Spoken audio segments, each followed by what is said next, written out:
బాగా దూరం పోయాను. ఫుల్లుగా పూర్తి చేస్తే కానీ మళ్ళీ రాను.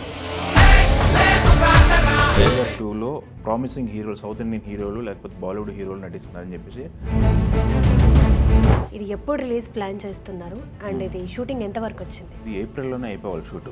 బట్ ఏప్రిల్ అవ్వాల్సింది ఒక 25 రోజులు షూట్ని మళ్ళీ నెల్సన్ తను కొత్త సీన్లు ఇది యాడ్ చేస్తున్నాడు.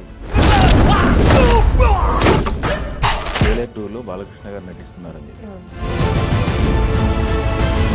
ప్యాటర్న్ అదే ఉన్నప్పుడు కూడా కొత్త సీన్లు, కొత్త కథనం ఉండే అవకాశం అయితే ఉంది. దీంట్లో ఏదైతే జైలర్ 2 ఉందో, జైలర్ 2లో నెల్సన్ ఒక కొత్త వంటకం రెడీ చేశారు అనేది అయితే ఒక స్మెల్ అయితే వస్తుంది. ఒక రేంజ్ తర్వాత మన దగ్గర మాటలుండవు, కోతలే. సార్ జైలర్ 1 రిలీజ్ అయింది అండ్ జైలర్ 2 కూడా ఆల్మోస్ట్ షూటింగ్ అయిపోవచ్చింది అండ్ అలాగే ప్రజెంట్ షూట్ స్కెడ్యూల్ కూడా మొత్తం జరుగుతుంది, అయిపోవచ్చిందని మాట్లాడుకుంటున్నారు. ఇది ఎప్పుడు రిలీజ్ ప్లాన్ చేస్తున్నారు అండ్ ఇది షూటింగ్ ఎంత వరకు వచ్చింది? షూటింగ్ అయితే అయిపోయిందని నిన్న వాళ్ళే అఫీషియల్గా చెప్పడం జరిగింది. అయితే ఇది ఏప్రిల్లోనే అయిపోవాలి షూటు. బట్ ఏప్రిల్ అవ్వాల్సింది ఒక 25 రోజులు షూట్ని మళ్ళీ నెల్సన్ తను కొత్త సీన్లు ఏదో యాడ్ చేస్తున్నాడు కథలో. సో అందుకని ఒక 25 రోజులు తీసుకున్నాడని చెప్పి తెలిసింది. ఆ 25 రోజులు కూడా షూటింగ్ అయిపోయింది. ఏప్రిల్ అవ్వాల్సిన షూటింగ్ ఇవి జూన్ ఎండింగ్కి అయిపోయింది అనమాట. సో రిలీజ్ డేట్ అనేది త్వరలో బయటకు వచ్చే పరిస్థితి ఉంది. కాకపోతే ఇప్పుడు మనం చెప్పుకోవాల్సింది ఏంటంటే, ఈ మధ్యకాలంలో బాగా సర్క్యులేట్ అయిన వార్త, జైలర్ 2లో ఒక ప్రామిసింగ్ హీరోలు, సౌత్ ఇండియన్ హీరోలు లేకపోతే బాలీవుడ్ హీరోలు నటిస్తున్నారని చెప్పేసి వార్త సర్క్యులేట్ అయింది. ఎక్కువగా వినపడ్డది మొదట్లో బాలకృష్ణ గారి పేరు వినపడ్డది. జైలర్ 2లో బాలకృష్ణ గారు నటిస్తున్నారని చెప్పి. బట్ ఇక్కడ మనం చూసుకుంటే బాలకృష్ణ గారు లైనప్ చాలా ఎక్కువ ఉంది. ఈ కెరియర్ ఇంత హైలో ఉన్నప్పుడు వేరే సినిమాలో గెస్ట్ అపీరియన్స్ అనేది కరెక్ట్ కాదేమో అనే అభిప్రాయంతో ఆయన నో చెప్పినట్టు మన దగ్గర ఒక సమాచారం ఉంది. అయితే జైలర్ 1లో మనం చూసాము. జైలర్ 1లో స్టార్ హీరోలు మొత్తం కూడా, సౌత్ ఇండియన్ స్టార్ హీరోలు మొత్తం కూడా కనిపించారు దాంట్లో. లైక్ మన మోహన్ లాల్ గారు కావచ్చు, శివరాజ్ కుమార్ గారు కావచ్చు, ఇంపాక్ట్ ఉన్న క్యారెక్టర్స్ వాళ్ళు ప్లే చేశారు. అది ఉపయోగపడింది, చాలా ఉపయోగపడింది సినిమాకి.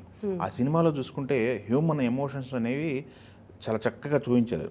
ఏదైతే స్టైలిష్ లుక్ రజనీకాంత్ గారు ఉన్నారో వింటేజ్ లుక్లో, ఆ వింటేజ్ లుక్ను వాడుకుంటూ ఫ్యామిలీ రిలేషన్స్ ఎలా ఉంటాయి ఏంటి అనేది చూపించారు. ఒక మనవడి క్యారెక్టర్ పెట్టి, ఆ మనవడి క్యారెక్టర్ దగ్గర నుంచి వైఫ్ క్యారెక్టర్ రమ్యకృష్ణ గారు ప్లే చేసిన రోల్ కావచ్చు, కొడుకుగా ఒక పోలీస్ ఆఫీసర్గా అతను ప్లే చేసిన రోల్ కావచ్చు, ఇవన్నీ కూడా చాలా ఇంపాక్ట్ కలిగించినటువంటి విషయాలు అనమాట. దాని తర్వాత సెకండ్ హాఫ్లో వచ్చేటువంటి యాక్షన్ సీన్స్ కావచ్చు. ముందుగా మనం చెప్పుకోవాల్సింది ఆ సినిమాకి సంబంధించి అనిరుద్ధ్ మ్యూజిక్ ఒకటి, అది సినిమాకి హైలైట్గా నిలిచింది. దాదాపు 500 కోట్లు 600 కోట్ల సినిమా అయిపోయింది అనమాట ఆ సిచ్యువేషన్లో.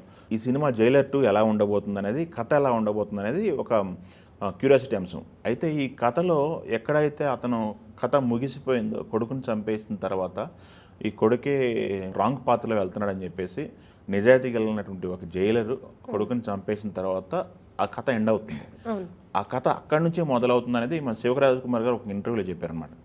సో జైలర్ కథ కొడుకు చనిపోయిన తర్వాత కథ మొదలవుతుంది. అతను విలన్ క్యారెక్టర్ ఏదైతే ఉందో అతను చనిపోయిన తర్వాత అతను ఇంతటితో అయిపోయింది అనుకోకు, జైలర్ ఇప్పుడే మొదలవుతుంది, నా పైన ఇంకా చాలా మంది ఉన్నారు, వాడిపైన ఇంకొకడు ఉన్నాడు అని చెప్పేసి నేను మాట్లాడతాడు. అదంతా కూడా ఒక పాత విగ్రహాలు ఉంటాయి కదా, ఆ విగ్రహాల స్మగ్లింగ్ సంబంధించిన మాఫియా మనం చూసాం. దానికి సంబంధించి ఇంకొక వీళ్ళు ఉంటారు, ఇంకొక కథ స్టార్ట్ అవుతుంది. ఆ కథలో రజనీకాంత్ గారి క్యారెక్టర్, జైలర్ క్యారెక్టర్ వాళ్ళని ఎలా ఎదుర్కొన్నారనేది మెయిన్ స్టోరీ. ప్యాటర్న్ అదే ఉన్నప్పుడు కూడా కొత్త సీన్లు, కొత్త కథనం ఉండే అవకాశం అయితే ఉంది. దీంట్లో ప్రధానంగా వినపడ్డది హృతిక్ రోషన్ గారు ఒక ఇంపార్టెంట్ కీ రోల్ ప్లే చేస్తున్నారని చెప్పేసి మనకి మొన్నటి వరకు వినపడినటువంటి అంశం. దానికి తోడు ఇప్పుడు దానికి బలం చేకూరుస్తూ మొన్న ఈ మధ్య ఆయన చెన్నైలో కనపడ్డారు. హృతిక్ రోషన్ గారు చెన్నై వచ్చి పోవడం జరిగింది. చెన్నైలో అది కాకుండా ఈ 25 డేస్ షెడ్యూల్ ఒకటి, ఈ రెండు కలిపి ఐఎస్ హృతిక్ రోషన్ గారు ఉన్నారు, కంపల్సరీ ఆయన క్యారెక్టర్ ఉంటుందని చెప్పేసి బలం చేకూరుతుంది. దాంతోపాటు మిథున్ చక్రవర్తి ఒక ఇంపార్టెంట్ రోల్ ప్లే చేస్తున్నారట జైలర్ 2లో. అది కథకి మలుపు తిప్పే క్యారెక్టర్ అని చెప్పేసి మాట్లాడుతున్నారు. సో ఈ ఏదైతే జైలర్ 2 ఉందో, జైలర్ 2లో నెల్సన్ ఒక కొత్త వంటకం రెడీ చేశారు అనేది అయితే ఒక స్మెల్ అయితే వస్తుంది. బట్ ఈ సినిమా రిలీజ్ ఇంకా పోస్ట్ ప్రొడక్షన్ వర్క్ ఇంకా ఉంది. మొన్నే షెడ్యూల్ కంప్లీట్ చేసుకున్నారు కాబట్టి పోస్ట్ ప్రొడక్షన్ వర్క్, దాని తర్వాత రిలీజ్ డేటు, మిగతా సినిమా పాన్ ఇండియా సినిమాలు రిలీజ్ డేట్ని బట్టి ఇది రిలీజ్ డేట్ అనౌన్స్ చేసే ప్రయత్నం అయితే చేస్తారు వాళ్ళు. అయితే ఈ ఆల్రెడీ ఒక బేస్ ఉంది. జైలర్కి ఒక వింటేజ్ ఫ్యాన్స్ ఉన్నారు, ఒక బేస్ ఉంది. జైలర్ 2 అంటే ఇమీడియట్గా దానికి ఒక ఓపెనింగ్స్ అయితే విపరీతంగా వచ్చే అవకాశం ఉంది. ఈ ఓపెనింగ్స్ అలానే లాంగ్ రన్లో ఎంత కలెక్ట్ చేస్తుంది అనేది ఒక అంచనా. దానికి తగ్గట్టు ఇప్పుడు ఒక పెద్ద టాస్క్ అనమాట. జైలర్ 1లో క్యారెక్టరైజేషన్ చూశారు, అప్పుడు కొత్తగా ఉంది. రజనీకాంత్ గారిని మనం కొత్తగా చూసాము, ఆ క్యారెక్టరైజేషన్ కొత్తగా చూసాము, ఎలివేషన్ షాట్లు కొత్తగా చూసాము, అందరు హీరోలు కలిసి ఆ సినిమాలో చేయటం కూడా కొత్తగా చూసాం, గెస్ట్ అపియరెన్స్లు, ఆ ప్రాధాన్యత ఏంటనేది. బట్ సెకండ్ దానికి ఇంకా డిఫరెంట్గా చూపించాల్సిన అవసరం ఉంది. నెల్సన్కి పెద్ద టాస్క్ అనమాట. సో రజనీకాంత్ గారికి ఈ జైలర్ 2 అయితే ఎంత ఇంపార్టెంటో, ఆ జైలర్ 2 నెల్సన్ కూడా అంతే ఇంపార్టెంట్. సో ఇది బాక్స్ ఆఫీస్ దగ్గర కలెక్ట్ చేసే నెంబర్స్ అయితే ఒక ఎక్స్పెక్టేషన్స్ బాగున్నాయి. కాబట్టి అది కాకుండా మనం తమిళ ఇండస్ట్రీలో చూస్తుంటాం, ఒక సెలబ్రేషన్ జరుగుతుంటుంది. ఒక స్టార్ హీరో కింద సినిమా రిలీజ్ అయితే అది 1 వీక్ సెలబ్రేషన్లా వెళ్ళిపోతారు. స్కూల్స్, కాలేజెస్, లేకపోతే ఆఫీసులు సెలవులు పెట్టేసి సెలవులు ప్రకటించిన సందర్భాలు కూడా ఉన్నాయి. సో ఇది ఎలాంటి ఇంపాక్ట్ క్రియేట్ చేస్తుంది ప్రజెంట్ అనేది చూడాలి. మనం బిగ్ స్టార్స్గా చెప్పుకుంటే రజనీకాంత్ గారు అక్కడ ఒక క్రౌడ్ పుల్లర్స్ అనమాట థియేటర్స్కి. రజనీకాంత్ గారు, విజయ్ అండ్ అజిత్ గారు, వీళ్ళు ముగ్గురిని క్రౌడ్ పుల్లర్స్గా చెప్పుకుంటాం. కమల్ హాసన్ గారు ఉన్నారంటే ఆయన స్టేబుల్గా వెళ్తారు.